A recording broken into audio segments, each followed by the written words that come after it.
Assalamualaikum warahmatullahi wabarakatuh.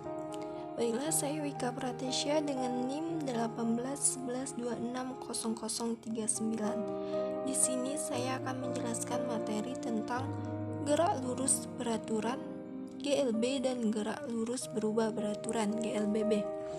Nah, yang pertama itu adalah gerak lurus beraturan GLB. GLB adalah gerak benda pada lintasan yang lurus dan memiliki kecepatan tetap. Nah, untuk rumus GLB itu adalah S sama dengan V kali T.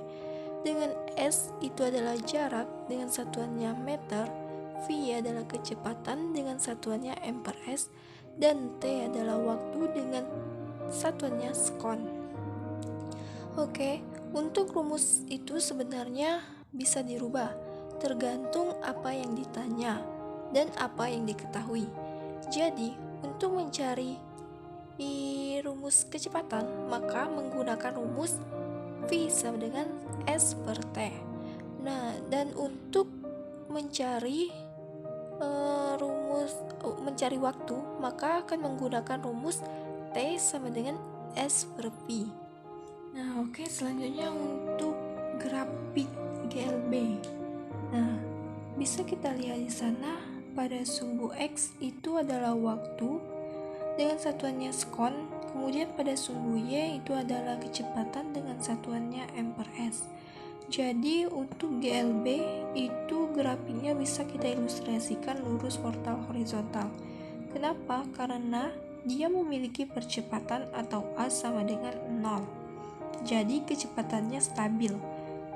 Misalnya kecepatannya 5 m/s, maka dari awal sampai akhir kecepatannya akan tetap 5 m/s. Seperti itu ya. Nah, selanjutnya untuk contoh dari GLB itu seperti mobil yang berjalan dengan kecepatan tetap, ada juga air di sungai dengan kecepatan tetap. Nah, selain contoh GLB juga terdapat contoh soal. Di sana bisa kita lihat bahwasannya ada sepeda motor menempuh jarak 144 km dalam 2 jam. Kecepatan sepeda motor tersebut adalah, di soal tersebut diketahui bahwa S sama dengan 144 km dan T atau waktunya adalah 2 jam. Maka yang ditanyanya adalah V atau kecepatan. Nah, kita jawab menggunakan rumus V sama dengan S per T, di mana S atau jaraknya adalah 144 km dan T-nya adalah 2 jam.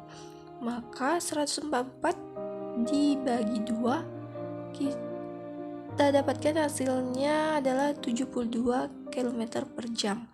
Jadi kecepatan yang ditempuh oleh sepeda motor tersebut adalah 72 km per jam. Nah, itu penjelasan untuk gerak lurus beraturan. Selanjutnya untuk gerak lurus berubah beraturan.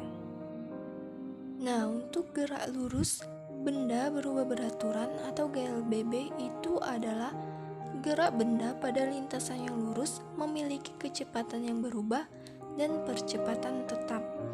Nah, untuk rumus GLBB itu di sini cukup kompleks ya. Di sana bisa kita lihat terdapat 4 rumus.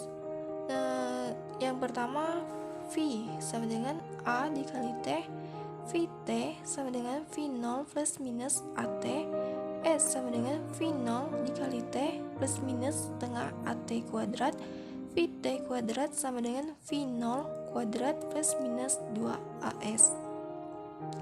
Nah, untuk keterangan V itu adalah kecepatan dengan satuannya m/s, V0 itu adalah kecepatan awal dengan satuannya m/s, Vt adalah kecepatan akhir dengan satuannya m/s, S adalah jarak m, A adalah percepatan dengan satuannya m/s kuadrat, dan T adalah waktu dengan satuannya sekon.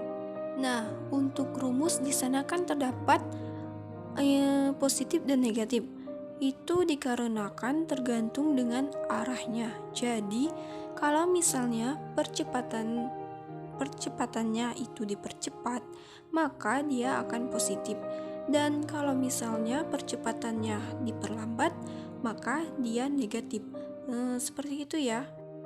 Nah, untuk grafik dari GLBB itu sendiri, kalau misalkan grafiknya turun atau arahnya ke bawah, maka kecepatannya negatif.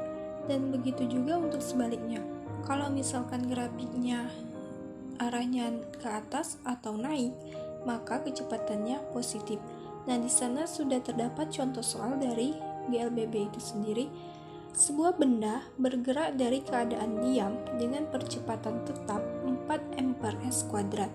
Kecepatan dan jarak yang ditempuh benda setelah 5 sekon berturut-turut adalah, nah di sana diketahui V0-nya sama dengan 0, A atau percepatannya 4 m per s kuadrat, dan waktunya atau T adalah 5 sekon.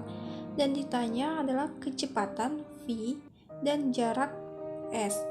Nah, setelah kita mengetahui apa yang diketahui dan ditanyanya, kita langsung saja menjawab pertanyaan yang pertama, yaitu kecepatan yang ditempuh benda setelah 5 sekon berturut-turut. Di sana kita menggunakan rumus V sama dengan V0 plus AT, di mana V0-nya adalah 0, A atau percepatannya adalah 4, dan T adalah 5. Sehingga kita jumlahkan 0 ditambah 4 dikali 5, kita dapatkan hasilnya menjadi 20 m per s. Nah, setelah kecepatannya sudah didapatkan, kita langsung menjawab pertanyaan yang kedua, yaitu jarak. Di sini kita menggunakan rumus S sama dengan V0T plus setengah AT kuadrat, di mana V0-nya sama dengan 0, T-nya adalah 5, setengah A-nya adalah 4, dan T atau waktunya 5 kuadrat. Sehingga kita jumlahkan, didapatkan hasilnya menjadi 50 meter.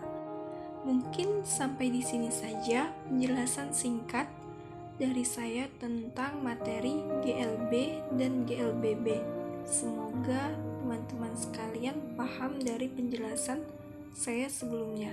Terima kasih, saya akhiri.